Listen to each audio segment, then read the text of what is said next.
अनुराग sir को script गई, वो मैं उनकी कंपनी जो फैंटम थी उसमें पिच करने की सोच रहा था, तो उनको बताया कि मैं ऐसा सोच रहा हूँ। उन्होंने बोला क्या लिखे हो दिखाओ। उन्होंने फिर कंडीशन रखी कि विनीत मेरी 2 कंडीशन है, बॉक्सर नहीं बनोगे तो पिक्चर नहीं बनाऊंगा और स्क्रिप्ट में मैं मेरे हिसाब से चेंजेस करूंगा। मैं मौका नहीं देना चाहता था कि कोई सेकंड थॉट आए कि नहीं हम लोग सोच रहे हैं कि अभी देखते हैं बताते हैं। मैं बोला नहीं, ये फ़ोन करे मैं पंजाब में हूँ। मैंने विजेंद्र सिंह को अप्रोच किया जो बॉक्सर हैं, और फिर उनके थ्रू कुछ और कॉन्टेक्ट्स मिले। सामने बॉक्सर्स जो हैं उनको पता नहीं है कि मैं एक्टर हूँ, वो मुक्का मार रहे हैं, दर्द ऐसा हो रहा है कि समझ ही नहीं आ रहा है कि मैं अभी पता नहीं प्राण न निकल जाए वाली हालत होती थी।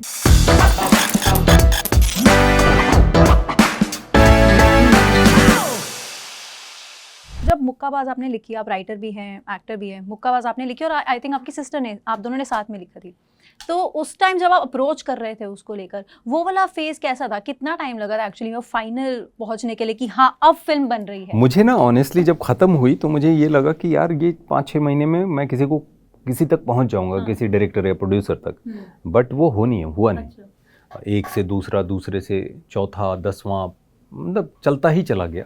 मुझे लगा तकरीबन 2.5 साल निकल गए थे मेरे पिचिंग में, और मैंने ऑलमोस्ट काम उसमें बंद कर दिया था। मेरी ज़िद ये थी कि अब करूँगा तो यही करूँगा। फिर अनुराग सर को स्क्रिप्ट गई, वो मैं उनकी कंपनी जो फैंटम थी उसमें पिच करने की सोच रहा था, तो उनको बताया कि मैं ऐसा सोच रहा हूँ। तो उन्होंने बोला क्या लिखे हो दिखाओ। तो स्क्रिप्ट उनको दी, उन्होंने जब पढ़ी तो कॉल आया, विनीत मैं बना रहा हूँ, तुमको लेके बना रहा हूँ। मुझे तो भरोसा ही नहीं हो रहा था, मैं क्या सुना। ये आपके माइंड में नहीं था कि ना, मेरे माइंड में ये था कि सर पढ़ेंगे, हाँ। मुझे कुछ फीडबैक मिल जाएगा, वो अपनी कंपनी की क्रिएटिव टीम को मुझसे बेहतर जानते होंगे, बिकॉज मैं वहाँ कभी 6 महीने में चला गया और किसी काम से गया और करके आधे घंटे में निकल गया। सर तो वहाँ रोज़ जाते हैं, वो क्रिएटिव टीम और कंपनी क्या सोच रही होगी सब कुछ उनको पता है। तो जो फीडबैक मिलेगा उसे मैं इनकॉर्पोरेट कर लूँगा। अच्छा। तो मुझे हेल्प मिल जाएगी, मेरे दिमाग में ये था। लेकिन ऐसा होगा मैंने सोचा नहीं था। उन्होंने फिर कंडीशन रखी कि विनीत मेरी 2 कंडीशन है, बॉक्सर नहीं बनोगे तो पिक्चर नहीं बनाऊंगा और स्क्रिप्ट में मैं मेरे हिसाब से चेंजेस करूंगा। बोला सर स्क्रिप्ट आपके पास है, जो करना है करिए। तो फिर बाद में और राइटर्स भी आए उसमें, और मैं उसी दिन सब कुछ बेच बाच के भाग गया पंजाब, क्योंकि मेरे पैसे ख़त्म हो गए थे। और मैं मौका नहीं देना चाहता था कि कोई सेकंड थॉट आए कि नहीं हम लोग सोच रहे हैं कि अभी देखते हैं बताते हैं। मैं बोला नहीं, ये फ़ोन करे मैं पंजाब में हूँ, मैं बोल दूँ मैं ट्रेनिंग कर रहा हूँ। तो कितना टाइम लगा था वो उस लंबा उस कैरेक्टर में घुसने में?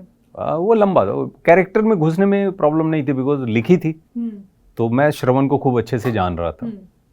बात थी बॉक्सिंग की। हाँ। तो मैंने वो 2.5 साल जब पिच कर रहा था तो मैं रोज़ ट्रेनिंग करता था 3-4 घंटे। अच्छा। और कभी इस ट्रेनर के पास, कभी उस ट्रेनर के पास। मुंबई में ऐसे मैंने कम से कम मुझे लगता है 2 दर्जन ट्रेनर्स यहाँ वहाँ जा के, तो मुझे वो चीज़ नहीं मिल पा रही थी जो मैं प्योर बॉक्सिंग सोच रहा था। मुझे ज़्यादातर MMA मिल रहा था।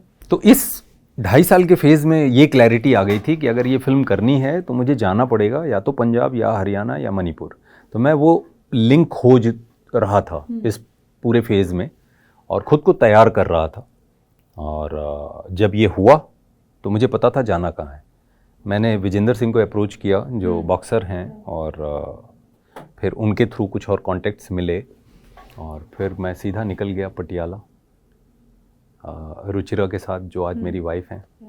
तो वो कहानी अभी बाकी है। ओके, वो भी सुनेंगे। हाँ, क्योंकि आप देखिए, आप क्या होता है ना कि किसी ने पूछा नहीं तो मैंने बताया नहीं, और रुचिरा भी नहीं चाहती थी कि मैं कहीं ऐसे कुछ बोलूं। अच्छा।